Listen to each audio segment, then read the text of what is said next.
offers a different lens, and together they have helped me understand banking more comprehensively. It is this experience that I would like to share, especially with the students gathered here today. So let me begin with the classroom. Economics first came to me through examination papers, like many of you would have encountered, through examination papers in school and college. The themes were in many ways evergreen. Demand and supply, money and banking, public finance, international trade, national income, and business cycles. These are the most familiar themes all of us had. Like many students, I understood them well enough to write and clear examinations. But I do not think at that stage I fully appreciated how deeply they would later shape my understanding of banking and finance. It was only when I entered banking that many of these ideas acquired life. Demand and supply were no longer only curves in a textbook. They could be seen in the appetite for credit, in the pricing of funds, and in the behavior of our borrowers. Money and banking, which had once been a paper in the curriculum, became the world in which I worked every day. That is why I say, with the benefit of hindsight, that a good education in economics is a powerful thing. It teaches you to ask questions that are simple in form but deep in consequence. What are the incentives? Who bears the cost? Who receives the benefit? What happens if a rule changes? What are the unintended consequences and these options as compared to what? So take banking. The bank is not merely a building, not a balance sheet, not an app on your phone, as several of the current generation would believe that the bank is an app. It is an app, but then it is not just that. A bank is, as I see it, a bank is a bundle of promises.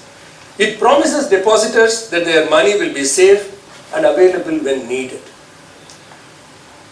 It promises borrowers that the credit will be available on fair terms. It promises shareholders that capital will be safe. It promises the regulator that it will conduct itself prudently. Finally, in a country like India, banks also carry a broader developmental expectation to support inclusive economic growth. So economics helps us understand these promises better. It gives us concepts such as moral hazard, adverse selection, information asymmetry, and systemic risk. These are not merely academic expressions. They are everyday realities in banking. Moral hazard appears when an institution takes excessive risk because it believes someone else will bear the consequences. Adverse selection occurs when a lender, unable to fully distinguish between a good and bad risk, ends up attracting weaker asset quality. Information asymmetry creeps in when the bank does not get to know the true financial position of the borrower. Systemic risk can arise when the failure of one institution damages public confidence in many others. The classroom gives us the language to understand these realities. Practice teaches us how they appear in real life. The financial system is not made up of variables alone. It is shaped by people, institutions, incentives, habits, cultures, memories, and fears, and at times greed. That is why the classroom, valuable as it is, must be complemented by experience. So this brings me to the second education, which is the banking counter. For many bankers of my generation, banking began at a branch. Customers at the counter, vouchers of various colors and hues, ledgers, cash books, loan applications in paper files, site visits, and credit proposals that had to be examined not as classroom exercise or not on a computer, but in actual practice. It was also a period when banking was beginning to change. As I was mentioning to Dr.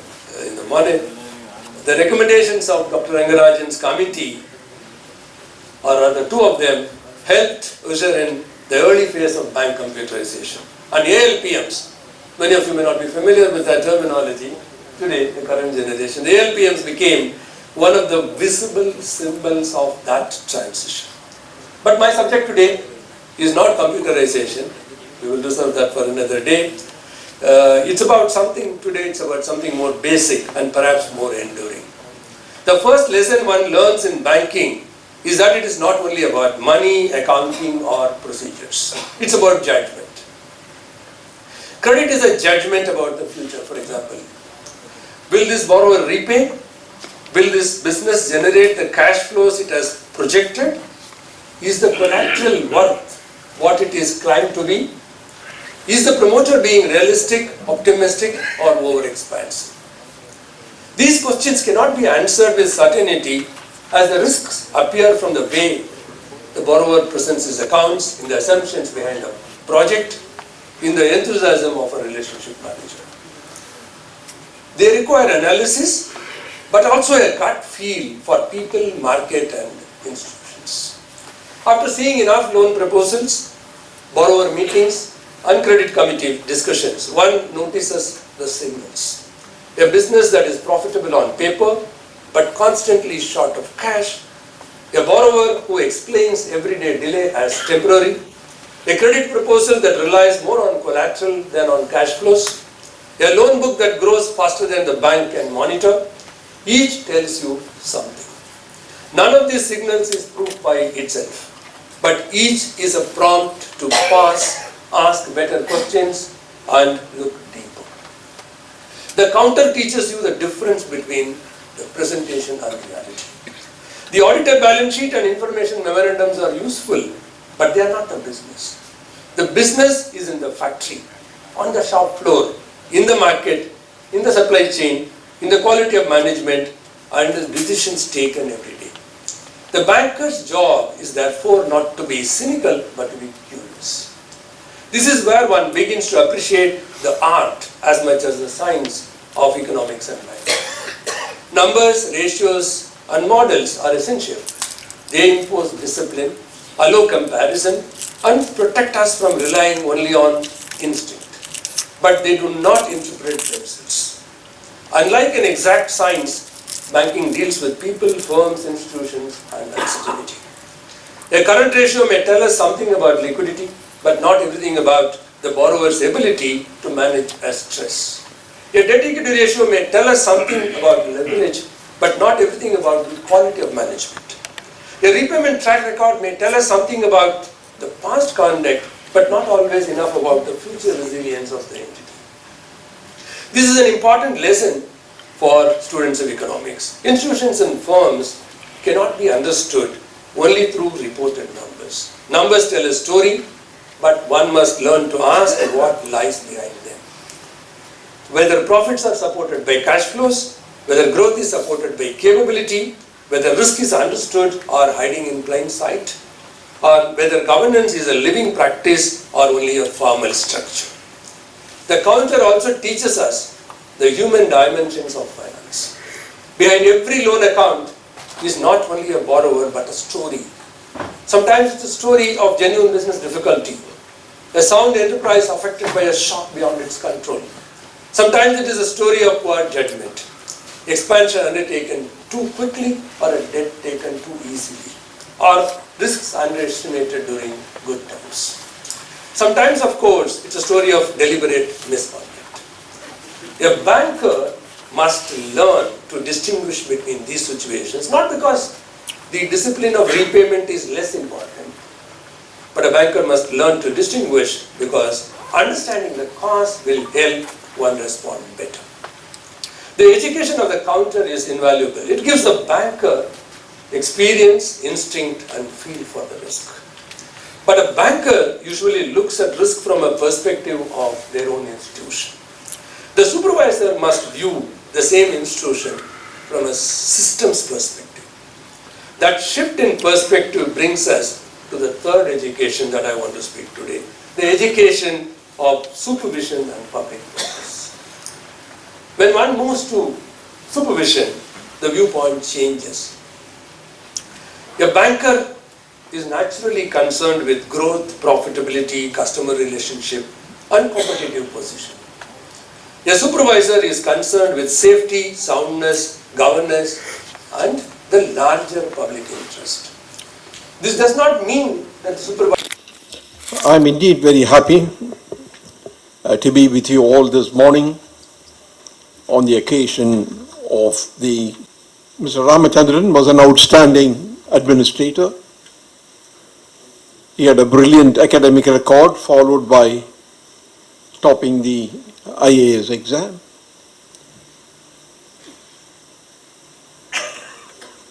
I was also a student of Loyola College, but I didn't get to know him because he was several years ahead of me.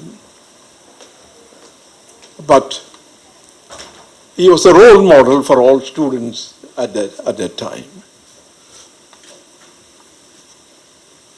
As a distinguished administrator, he had the opportunity to hold key positions both at the state level and at the center. This gave him an opportunity to give shape to critical economic policies that India needed in those days. What is the role of an administrator? A good administrator is one who places before the political leadership, which has to take the decision, the pros and cons of every problem that comes before it, and lay out the alternatives before the political leadership. It is often said by some that the members of the Indian Administrative Service are all cautious. But it is also said not only about IAS people, but the entire government servants, that they are all trained to do what? As they say, to do things rightly rather than do right things. That is a real problem. A good administrator must be a thinking administrator. An administrator who can, as I said earlier, look at alternatives and make the right suggestion. I think it was fortunate that we had distinguished administrators like G.Ramachandran. And I would also say that I had no opportunity to know him that well.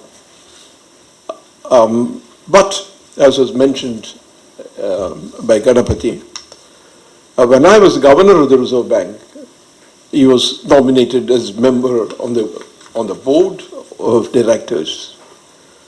And he came to the board meetings always fully read and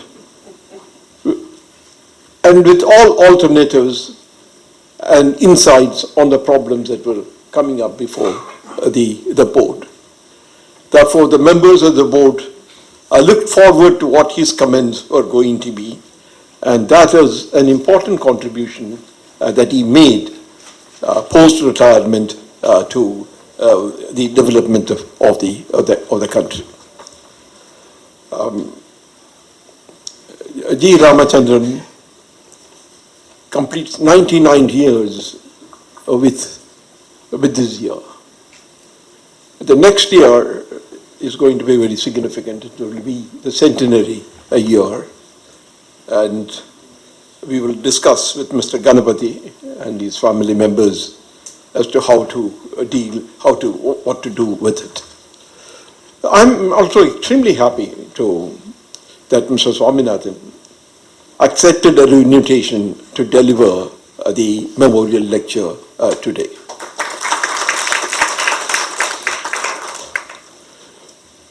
I have also not known him that well, but I read his lectures, which are printed in the RBI bulletin.